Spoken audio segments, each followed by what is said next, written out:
Good morning, guys, and welcome to today's episode of The Dialogue. My name is Patricia. I am your host on this platform, so I just want to take a minute to welcome you in to tell you to like, comment, share, subscribe. Send this to someone that you believe may be battling with the subject content that we're going to talk about. Also, we have over 100 episodes of relatable content for you to look at as you browse through the podcast platform, which is available on YouTube. And I also do little mini shots of episodes on TikTok, and it is available at Patricia T underscore underscore. The YouTube channel is Patricia Tomlinson's with an S. So I just wanted to give you a warm welcome. Hope that you're having an amazing day and that the content that is displayed today is going to be of help to you on your journey towards mental health. So I'm really excited because October is actually National Depression Education and Awareness Month, which I just found out this morning. However, before we continue to persist, I actually want to let you know that our mantra on this show is that we are healing souls one conversation at a time. What that means is that as I get before God or go before God in the morning or throughout the day, He actually breathes revelation into my heart and into my spirit in order to come on this platform and talk to you about it. Now, you and I are not personally in front of one another discussing information. However, as I talk to God and I give the information to you, and hopefully you take it and process it, think about it, evaluate it, you share it with someone that can actually benefit them. Therefore, we are all in a dialogue with one another, conversing about the subject material, which is our common central focal point, which ultimately relates us one to another. So, with that being said, I also do have a disclaimer for you. No, I am not a medical doctor. I am not here to diagnose you. I am not here to diagnose you with any of the symptoms and or problems that we're going to discuss about on this channel.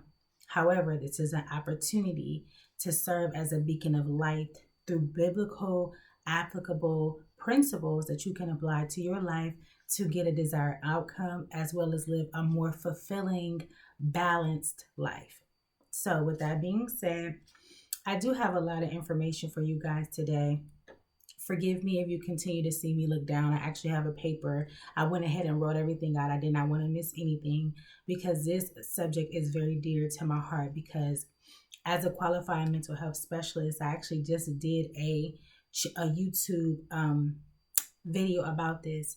Two of the main areas that I see a lot of people battling and struggling in are the areas of depression and anxiety. So last week on the platform for YouTube, I went ahead and did a video called Dealing with Anxiety. And so with both of these, there are going to be resources that are available for you that I'm going to tag below. These are purchasable resources. They are two workbooks. One of them is called Battle with Anxiety. The other one is called A Lights on Depression workbook. Both of these booklets you can do in the comfort of your own home.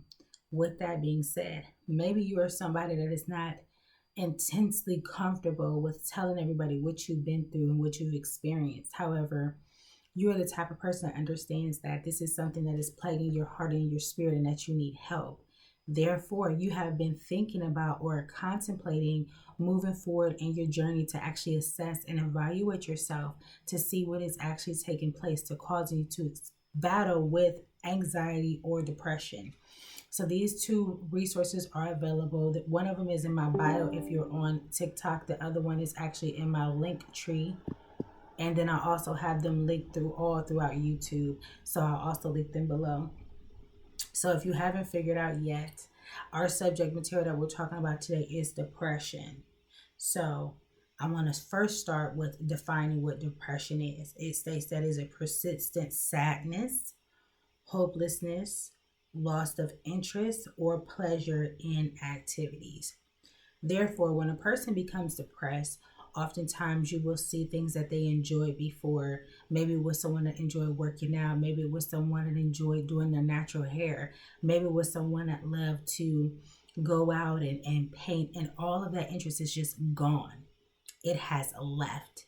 It has left them in a place of disparity or hopelessness, meaning They don't feel like they actually want to socially engage all the time, but it is something that is laying dormant in the back of their mind that they're always thinking about. And it causes them to go into a dark space, which means as though there is no light in that area. And that is where hopelessness comes from. Now, you saw me give a couple examples because, ironically enough, I do scour through YouTube pretty often. And so there were a couple young ladies that had interest in doing specific things. One of them was a natural hair care specialist that actually devoted and committed her channel to updating women about products and things that are useful for hair. She lost interest in doing her channel. Another woman that I had saw actually lost interest in doing working out. She was like a fitness guru. Both of these women and countless other people have literally lost interest in doing what they once found pleasure in doing. When I see this, I always question why. And many of them stated it's just not enjoyable anymore. It's not fun anymore. The way that the channel and the content and the comments from people have just become very stressful. So a lot of them are not interested, meaning that which they once loved has caused them to enter into a time of depression. So we are now on the subject: what causes depression? Genetics, biological, environmental, and psychological. Now, what I'm going to do for each one of these categories so that you can get a better understanding is I'm going to go through each category and give you a couple examples, okay? So, for genetics, it says that your mom or dad or someone in your family, meaning it runs in the family, depression runs in your family. So now you are someone that is actually battling with depression. Biologically, it says that it can be a chemical imbalance, which means that there is something going on in a person's brain that causes them to always slip into depression. We know that oftentimes if you don't have enough serotonin and things like that, that can cause depression, okay? Environmentally, like this is one of my all-time ones that I'm very particular about, like people, places, and things, right? Environmentally, but it also says loss, trauma, stress, and chronic illness can cause depression. Like if you lose a loved one or someone passes away, if you go through a traumatic experience, maybe you had some childhood unresolved trauma that took place in your life and now you battle with depression. You just can't seem to get out of that dark place of why it happened to me, why did it have to be me, why did I have to endure this, and so forth and so on. And lastly, stress. Now, I can actually relate to this one as well as the environmental one.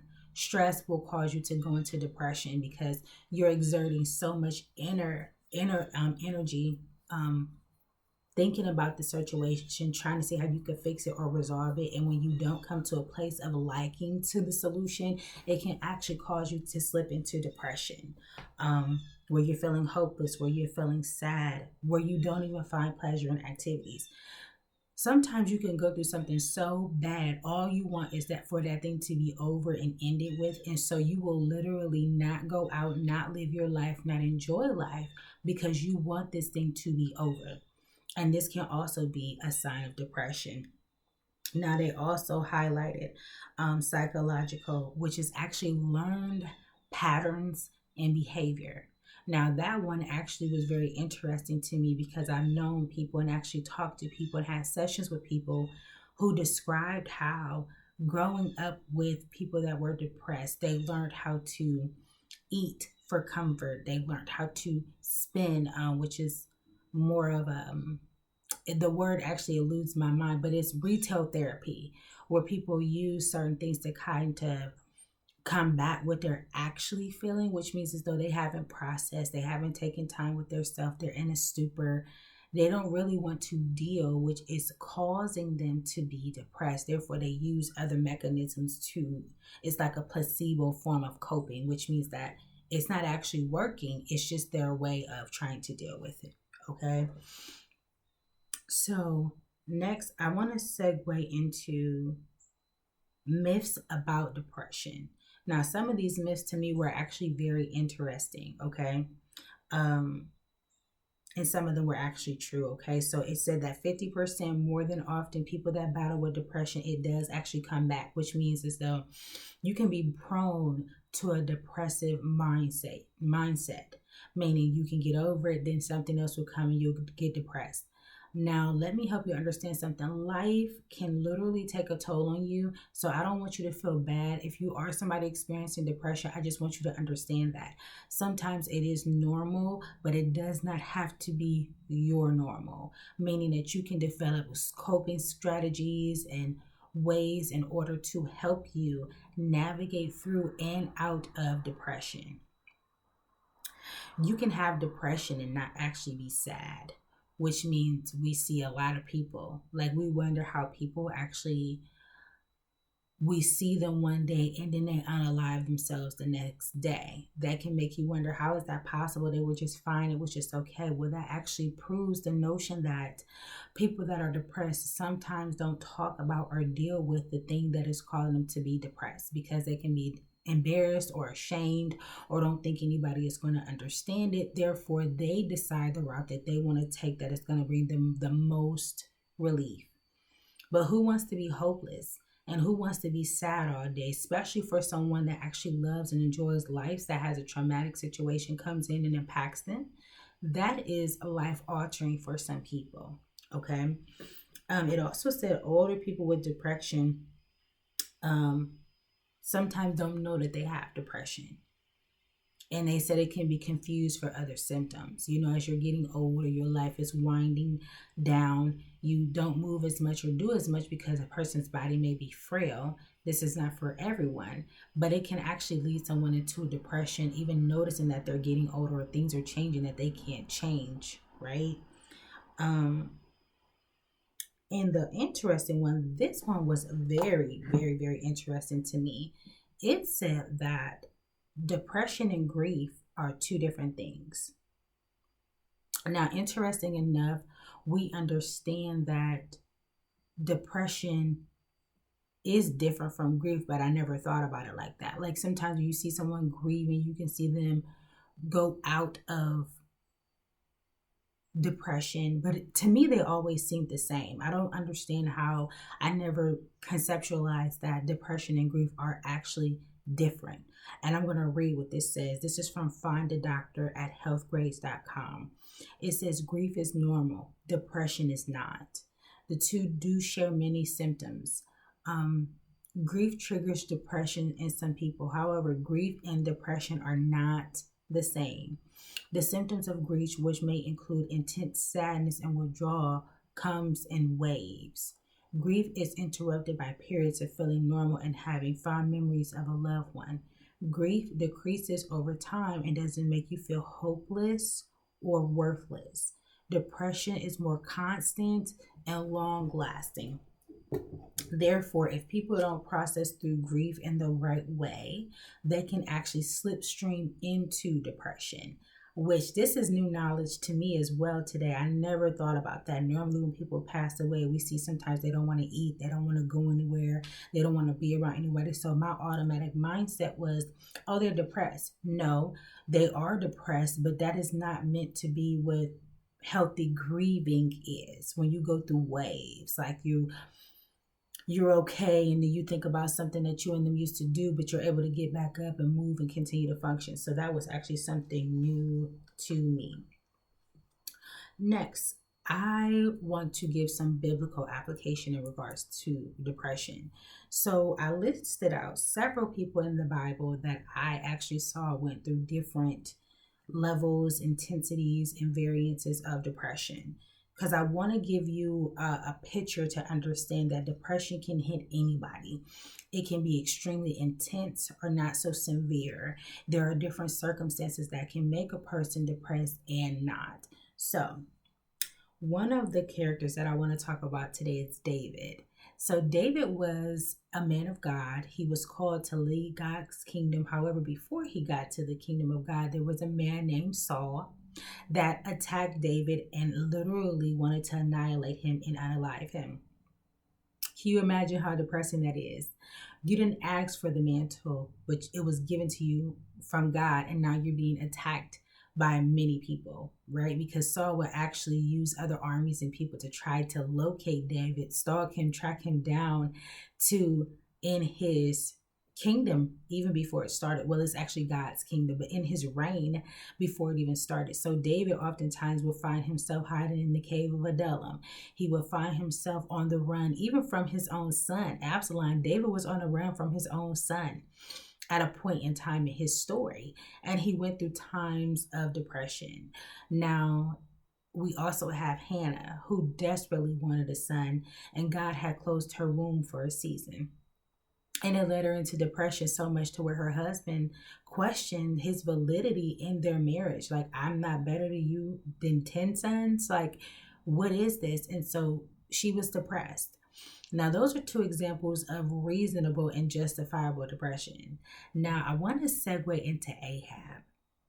Ahab was a man that was a king, but he was also married to Jezebel. And there was something that Ahab wanted that did not belong to him. He wanted Naboth's vineyard. This did not belong to him. So we can honestly say that Ahab was actually sad and depressed about coveting someone else's materials, which God told him not, told all of us not to do. Do not covet.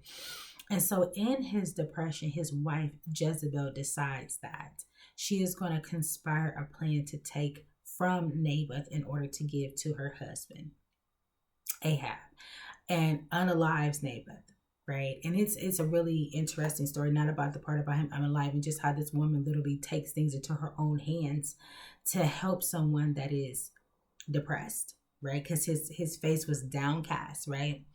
So I say all that to say that sometimes depression is something that people have to go through in order to see the light at the end of the tunnel.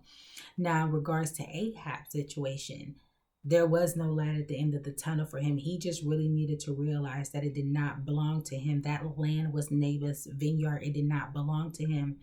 Therefore, he should have just let go. And so that is one of my lessons, because I'm going to segue into ways to cope with depression. And sometimes it is literally just about letting go. Now, I'm not saying let go in the way or sense of, oh, whatever, it's not a big deal, you need to just get over it. But no, actually processing and evaluating what happened in a healthy way so that you can actually let go to live your life.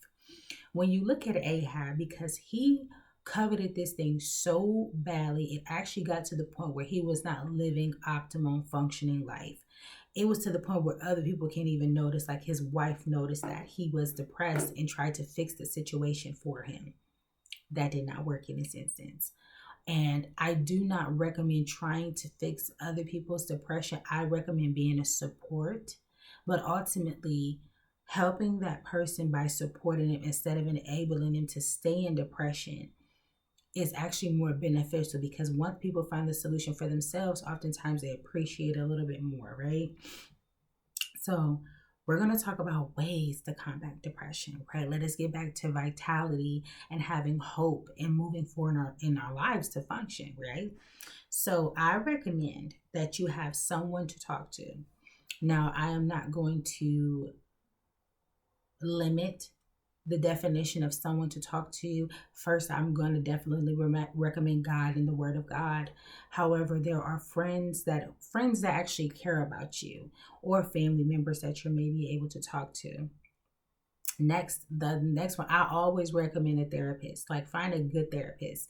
Find someone that is interested in your overall well-being, that is a good listening ear and can actually help you connect, evaluate the situation that took place in your life or circumstances still occurring that is leading you into depression. Number 2, changing your perspective about the events, circumstances, or situation. To me, hopelessness is like a dead end. Like, there's nothing else after that, right? And we know that God does not want us to be hopeless. But when you start to change your perspective about things, like me, I am such of an optimist. Like, I'll go through my moments when it's really low and it's like, I don't know, and it's just awkward. But I always get in my Bible to try to change my perspective and ask those questions. What can I learn from this? What can I take from this? Could this help someone? And that actually helps me change my perspective and get up moving and start functioning as though this thing is not going to take over my life. It is going to come to an end. And I was talking to someone and I asked them, well, how do you get through different situations? They said they always understand that things are meant to pass. Like this too shall pass. And it will. If you wait out your timing, it will pass. If you're changing your perspective, if you're trying to move forward, things always do pass, come to an end and closure. Number three, lifestyle changes. And there were several lifestyle changes listed under this category. One of them was exercise, adequate sleep. Now I'm going to segue real quick because I did not know that if you did not experience adequate rest that you could actually be cranky and have mood swings. I actually just learned that when I was researching some different information. So we're going to say adequate sleep, healthy eating. I'm also going to recommend vitamins and herbal supplements in there to help you with that. And literally sometimes just getting out. I know I'm the type of person, I absolutely love the park. Like it's a park that I have near me where I'm located. And that greenery and that scene of that park just so excites me and makes me happy. And I want you to understand that you can improve symptoms and change your lifestyle in order to combat depression. Okay. So, with that being said, understand and know that depression is something that can leave your life. You can be delivered fully from depression. However, there are people that have to actually make small movements towards coming out of depression, because I'm not the type of person that if something traumatic has happened to you, is not like just get over it.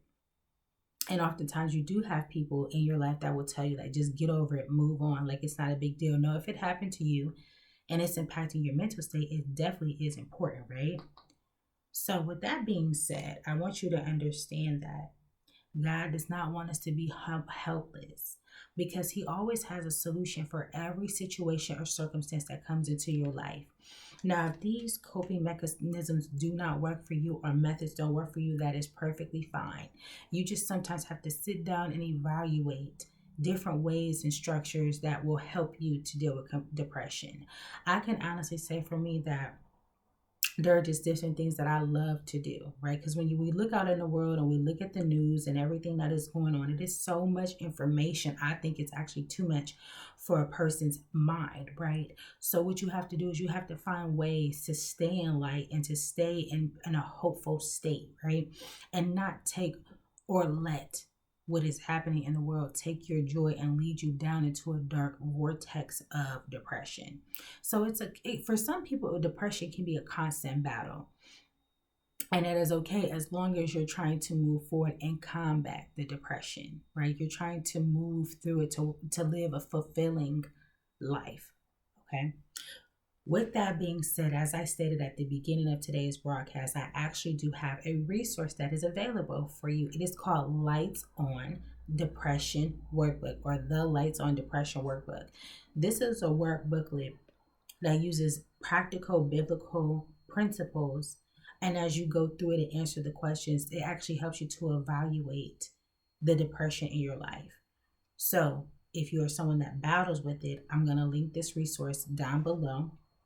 Now, this resource can be used in conjunction with other things like a therapist or exercise or healthy eating or doing something that is of interest to you. But sometimes depression, it takes a while to get back into the functioning and rhythm of life. So I want you to also have grace with yourself and understand that the things that have happened to you do not have to define your life in totality, in the sense that it literally takes your life from you. You can still enjoy your life, have fun, move throughout life.